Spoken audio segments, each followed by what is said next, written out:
Halo semua, ketemu lagi dengan kita di Horizon Mini Podcast.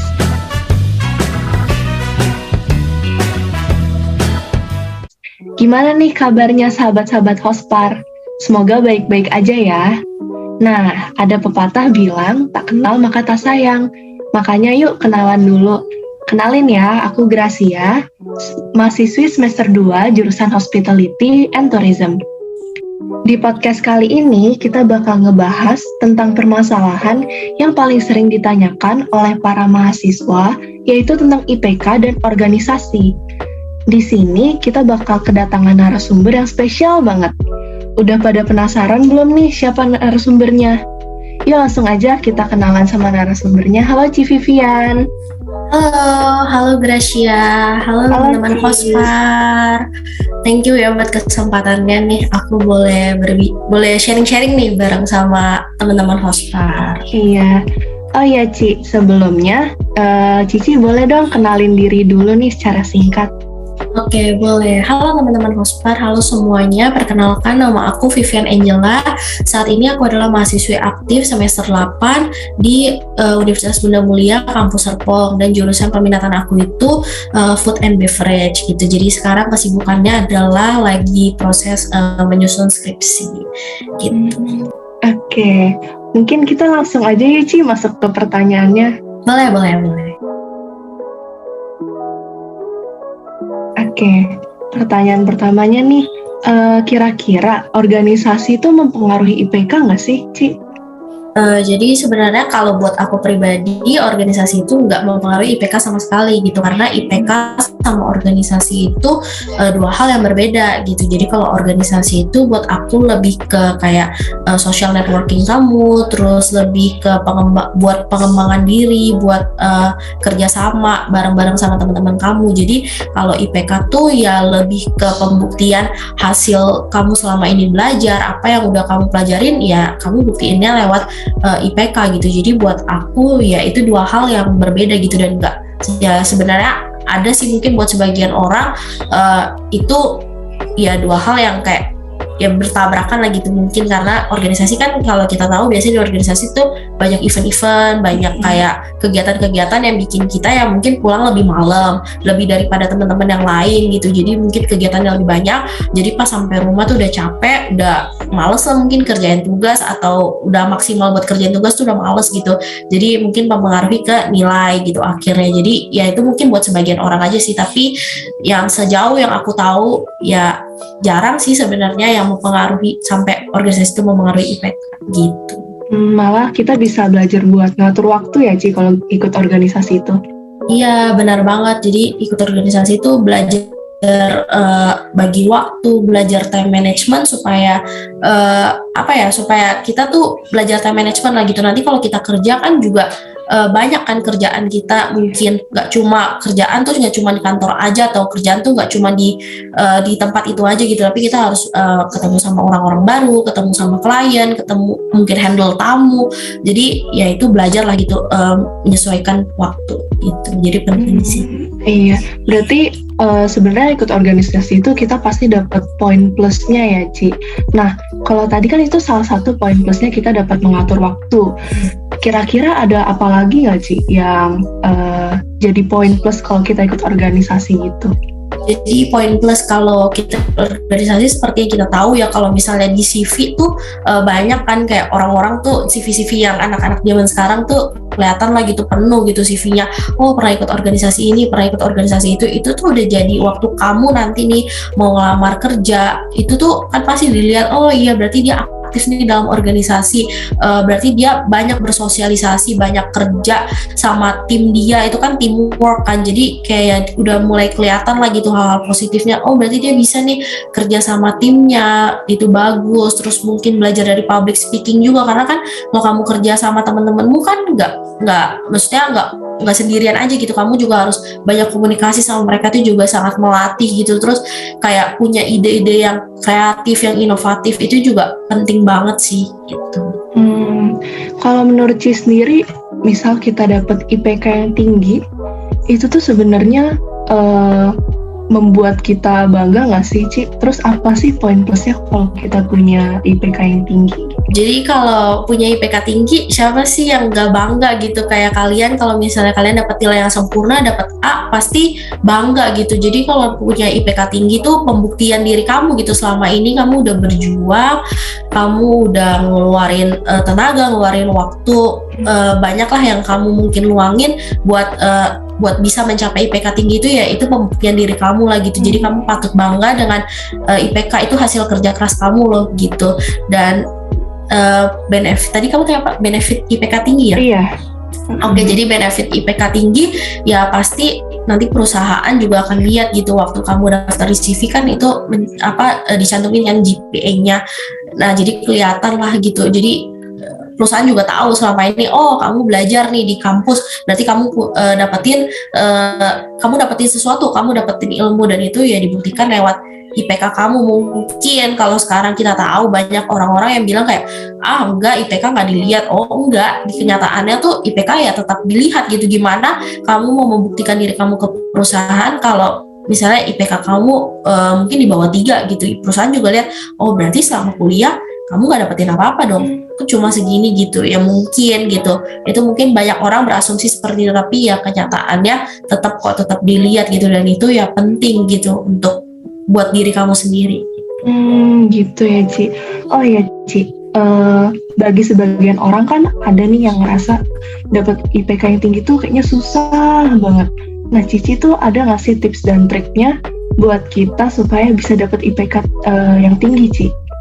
Iya benar, sebenarnya emang dapet IPK tinggi tuh ya susah gitu. Jadi kamu harus konsisten gitu. Jadi yang namanya mau dapet nilai yang sempurna, mau dapet nilai yang baik, pasti ada proses yang harus kamu jalanin gitu. Dan yang namanya di proses tuh ya gak gampang gitu. Jadi harus step by step gitu. Dan kalau buat aku sendiri, aku bukan tipe orang yang kayak kalau mau ujian terus aku dari jauh-jauh hari itu udah belajar, enggak gitu. Jadi buat aku cara konsistennya adalah dimulai dari hal-hal kecil dulu. Jadi waktu kamu dikasih tugas sama dosen, itu kamu selalu kerjain. Bisa nggak bisa, kamu tetap kerjain gitu. Kerjain bukan cuma asal kerjain doang, yang penting aku ngumpul gitu. Enggak. Buat aku dimulai dari hal-hal kecil tuh kamu kerjain tugasmu dengan maksimal gitu. Jadi kerjain semaksimal mungkin, sebagus mungkin yang menurut kamu, oh ya udah nih, udah maksimal kok, pasti kamu yakin gitu, dan yakin gitu pasti dapat nilai yang bagus gitu.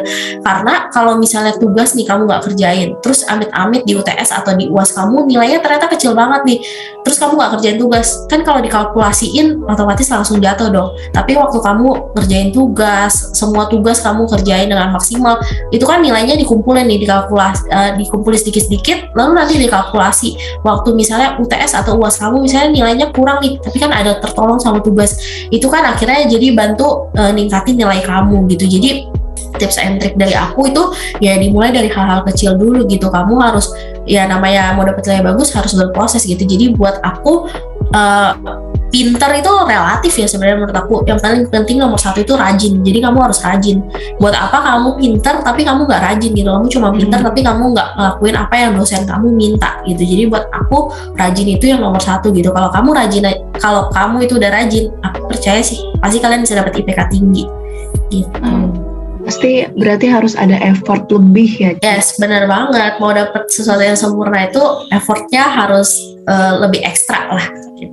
Iya, bener sih. Oh ya, Ci, kira-kira hal apa aja sih yang harus kita kuasain supaya kita tuh bisa dapet IPK yang tinggi, Ci? Oke, jadi kalau hal-hal yang harus dikuasain biar dapat IPK tinggi ya, sebenarnya ya tadi sih balik lagi sih, yang harus kamu kuasain tuh rajin. Pokoknya kunci buat aku tuh harus rajin gitu. Kalau kamunya males, nggak kerjain tugas, ya sama aja gitu. Nanti pas ujiannya kamu jatuh gitu. Dan bahkan ya kalau kamu udah kerjain tugas gitu, mungkin waktu ujian tanpa belajar pun sebenarnya kamu udah bisa gitu. Kenapa? Soalnya kamu kan udah kerjain tugas-tugas itu, otomatis waktu kamu kerjain tugas kamu tuh lagi review materi kan. Nah jadi kalau kamu kerjain tugas benar-benar nih, kamu yang kerjain tugasnya, kamu pasti ingat nih, oh waktu itu kerjain tugasnya tentang apa ya, tentang materi bagian mana ya. Jadi nanti waktu ujian, oh iya waktu itu aku kerjain tugas bagian ini nih, contohnya kayak gimana, itu udah kebayang lah gitu kayak gimana konsepnya. Nah sebenarnya kan kalau kita di kuliahan itu ujiannya itu lebih banyak esai kan, dan itu lebih banyak pakai logika kita, lebih kayak bermain di jawaban kita sendiri lah, dibanding yang enggak yang kayak pertanyaan terus jawaban kita harus lihat slide lagi, itu kan jarang kan. Jadi kita juga harus banyak-banyak kayak research gitu tentang pengetahuan umum, banyak baca buku juga sih sebenarnya. Yang mungkin buat sebagian orang baca buku tuh nggak seru lah gitu ya. Aku juga kurang suka sih baca buku. Tapi kalau kayak di Hospar nih di Instagram tuh kan suka ada kayak apa tuh, aku suka lihat yang kayak ilmu-ilmu tambahan. Nah itu kayak membantu kalian juga gitu buat nanti pas ujian gitu. Jadi buat aku biar kamu bisa IPK-nya tinggi itu ya pengetahuan kamu juga harus luas gitu, harus pokoknya rajin-rajin cari informasi. Terus kalau misalnya mungkin ada sesuatu yang kayak oh ya nih mungkin ini kayak informasi ya, kamu tonton lah mungkin lewat video, itu juga penting banget sih. Itu benar-benar yang kalau lewat video tuh bikin kamu lebih ingat gitu, oh iya waktu itu aku ingat nih pernah nonton video ini tentang ini, nah gitu. Jadi lebih ke kayak gitu, rajin sih pokoknya. Oke. Oh ya Ci, balik lagi nih ke pertanyaan yang awal. Kan tadi kita udah sempat nyinggung tentang time management ya. Ya. Nah, kira-kira ya, gimana sih Ci caranya kita membagi waktu buat organisasi sama waktu kuliah, Ci? Oke, jadi kalau bagi waktu antara organisasi sama kuliah, sebenarnya yang kita lihat dulu nih prioritasnya yang mana. Prioritas kan kuliah kan, kita masuk ke universitas, tugas kita ya kuliah gitu, tugas kita belajar, dan organisasi itu pendukung kita di tempat kita kuliah supaya diri kita makin berkembang gitu. Jadi selesaikan dulu apa yang jadi prioritas kamu gitu. Prioritas kamu kan kuliah, ya selesaikan dulu kelasnya, selesaikan dulu tugas-tugasnya. Baru setelah itu kamu kan punya tanggung jawab nih di organisasi. Ini juga ngelatih tanggung jawab kita ya, karena dua-duanya ini tanggung jawab nih, tapi yang satu ini prioritas nih kuliah, jadi ini harus diselesaikan. Dan setelah itu kalau kamu memang punya tanggung jawab di organisasi, ya setelah kamu udah menyelesaikan prioritas kamu, lakukanlah tanggung jawab kamu di organisasi. Misalnya kamu dikasih tugas apa, rancang event, ya berarti kamu rancang event nih sama teman-temanmu. Atau mungkin yang divisi perlengkapan, mungkin besok nih setelah kelas kamu harus siapin perlengkapan buat misalnya ada event apa, ya berarti kamu harus lakukan itu gitu. Jadi buat aku ya kamu harus tahu dulu prioritas kamu yang mana, kerjakan prioritas kamu dengan udah selesai, baru selesaikanlah tanggung jawab kamu. Jadi dua-duanya tetap harus dikerjain gitu. Berarti prioritas kita tuh sekarang sebenarnya adalah kuliah ya, Ci? Iya, benar banget. Jadi ya tetap prioritas utama kita masuk ke sebuah universitas kan untuk berkuliah gitu. Tapi salah satu hal pentingnya ya kamu ikut organisasi supaya kamu bisa lebih berkembang gitu. Oke, berarti kalau dibandingkan mendapatkan IPK tinggi dan organisasi gitu, yang lebih penting itu kita harus mendapatkan IPK tinggi dulu ya, Ci? Sebenarnya ya sih harusnya ya.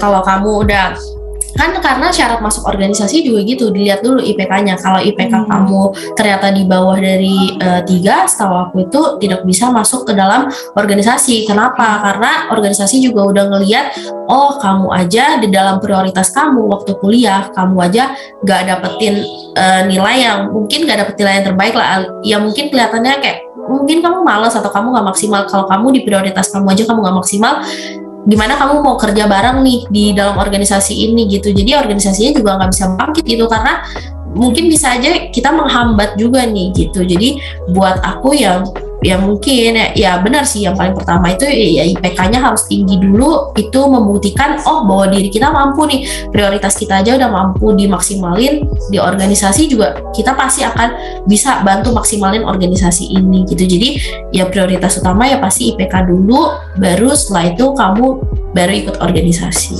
gitu. Oke, berarti aku bantu rangkum dari awal nih ya, Ci. Boleh. Dengan kita ikut organisasi itu sebenarnya ada benefit-benefit lebih yang bakal kita dapetin. Contohnya itu time management ya. Iya. Dan sebelum itu pun kita harus ngeliat dulu nih, ada prioritas yang harus kita jalanin, yaitu berkuliah. Nah, mungkin sahabat Hospar nih seenggaknya udah dapet sedikit gambaran gitu tentang IPK tinggi dan organisasi, sebenarnya mereka berdua tuh penting ya, Ci?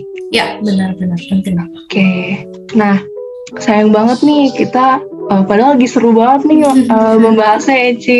Iya, Tapi iya. kita udah nyampe di penghujung acara nih. Terus sebelumnya aku mau berterima kasih juga buat Ci Vivian yang udah nyempetin waktunya jadi narasumber kita kali ini. Terima kasih juga untuk sahabat-sahabat Hospar yang udah setia menonton dan mendengarkan podcast kita kali ini. Aku Gracia pamit undur diri dulu. Mohon maaf apabila ada kesalahan kata dan perilaku. Mungkin cukup sekian dan terima kasih. Semoga podcast kali ini bisa bermanfaat ya. Dadah, sampai jumpa di podcast Bye-bye. selanjutnya. Thank you.